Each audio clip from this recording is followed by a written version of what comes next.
नागपुरात ऐतिहासिक पथसंचलन जे आहे ते पार पडलेलं आहे आणि या पथसंचलनामध्ये विशेष लक्ष जे होतं खरं तर हा छोटासा जो आहे 6 महिन्याचा अवघा स्वयंसेवक आहे. तो आणि गणवेशात आहे विशेष म्हणजे टोपी घातली आहे, कपडे परिधान केले आहे, तो सुद्धा आला आहे. खरं तर त्याच्या आईशी आपण बोलण्याचा प्रयत्न करू.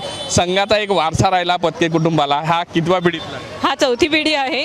पणजोबांपासून संघाचा वारसा आमच्याकडे चालू आहे. पणजोबा म्हणजे विठ्ठलराव पत्की हे पहिल्या बैठकीमध्ये होते जेव्हा संघाची स्थापना झाली आणि आता ही 4थी पिढी आहे आणि असं पिढ्यानपिढ्या आमचा वसा चालत राहावा अशीच माझी इच्छा आहे. काय आनंद असतो म्हणजे खरं तर आज 100 वर्ष पूर्ण झालेले आहे. जसं एखाद्या सैनिकाच्या मातेला वाटावं तसंच मलाही आत्ता वाटतंय. तसंच मला एकदम गर्व वाटतोय की आपला मुलगाही पुढे जाऊन स्वयंसेवक होणार आहे आणि संघाच्या या प्रगतीमध्ये त्याचाही थोडासा का होईना खारीचा वाटा असणार आहे. आज त्याने आपला वाटा दिलेला आहे. हो हो नक्की. ज्या पद्धतीनं म्हणजे खरं तर एवढा मोठा तो इतिहास आहे म्हणजे एकदा छोट्याशा रोपटं होतं आज ते वटवृक्ष झालेलं 100 वर्ष झालेलं.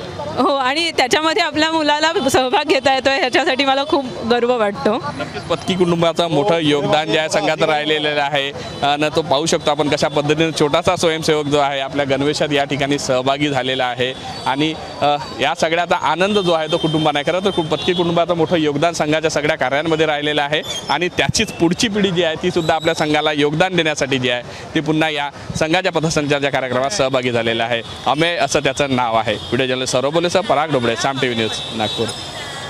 आता isakal.com आहे देशातील नंबर 1 ची मराठी न्यूज वेबसाईट. प्रत्येक अपडेटसाठी isakal.com ला नक्की भेट द्या.